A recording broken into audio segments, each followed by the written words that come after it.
Gotcha. And happy homebrew Wednesday, or whatever day it may happen to be.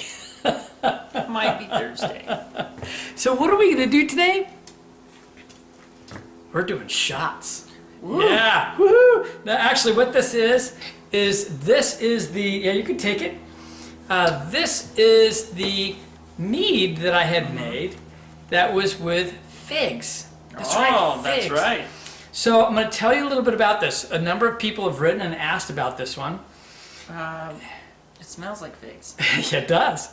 What I had done was I got to where it was done fermenting out, and it had fermented out. It was just way over, so strong a fig, and I back sweetened it a tad, but it was so strong it tasted like a liqueur. Oh. I mean, like, but it was like just too hardcore and too strong. And I had to spend a little time thinking about what could I do with this to help it along the way. I learned that sometimes when meads don't come out right, a lot of things people do, like if they get off flavors like fusel alcohol flavors because they didn't rack over enough times, things like that, they might do things like add chilies and make it a chili mead to mask things. I didn't have that issue per se, but it was too sweet. So what I decided was, when you think of dishes like Moroccan food, things like that, what do? They have figs with mead and all kinds of stuff to blend these flavors. And I thought, orange would be good. Yeah, probably. So I added a pound of orange honey into this. And it really did the trick. So, and I'll tell you what I'm going to do different in the future, but Christian's never tried this. I have not. So we're going to take a sip of this and let Christian see what he thinks. Cheers. Cheers.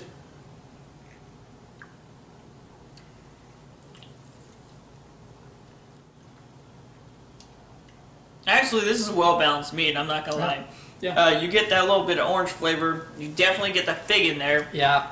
But it's not overly sweet where all of a sudden your palate is just like boom fig or boom orange or boom honey. It is actually a very well balanced beer to where you could probably get pretty trashed on this, I'd say. Yeah, there was just the ever lightest faint taste of fusel alcohol, but it was so faint you couldn't hardly taste it.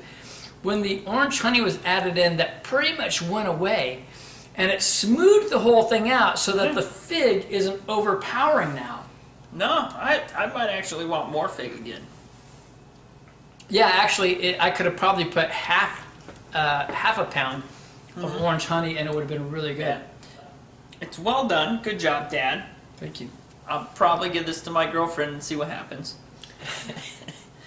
But yeah, no, definitely tasty. And I always love fig flavor. I mean, I have a fig fruit bar every day. Yeah, I think this would be a really fun mead if I had made this instead and go. I can't remember how much fig I put in there. Knowing me, I probably used. He went overly. I probably used 5 to 6 pounds. I'd have to go back and look at the video again myself, And but whatever I did, I think the fig quantity was about right. I think what I would do with this, instead of going with the ratio, because you do these ratios with meads, and a basic mead is where you put 1 gallon of water with 3 pounds of honey.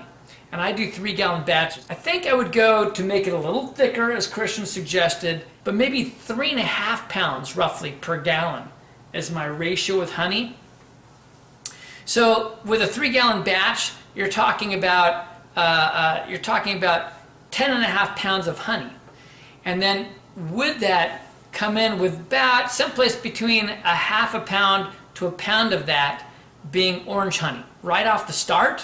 Yeah, I'd say so. I love the orange honey. It really back sweetens. I noticed a lot of people like to use the orange honey to bring in some extra flavors. And then the next thing that I would do different is a technique I've not tried yet, but I've had meads made this way, and damn. So instead of fermenting it all the way out and then back sweetening it, instead what I would do is do several rackings, which eliminates any concern about fusel alcohol. Maybe after 3 weeks rack, and again after 6 weeks rack over to a new bottle. And then be watching the original gravity levels, or just by taste, where it's at. And when it gets to where I want it to be, then stop the fermentation, kill off the yeast. And I could leave it at a slightly higher sweetness and a slightly higher body, a little thicker. A little bit more viscosity. And that's what I'm going to be doing with my new meads. I am going to have an interesting mead coming up, but I have to wait until the Sasquatch Mead Challenge comes out, the Canadian Sasquatch Mead Challenge, because I need to make one for that.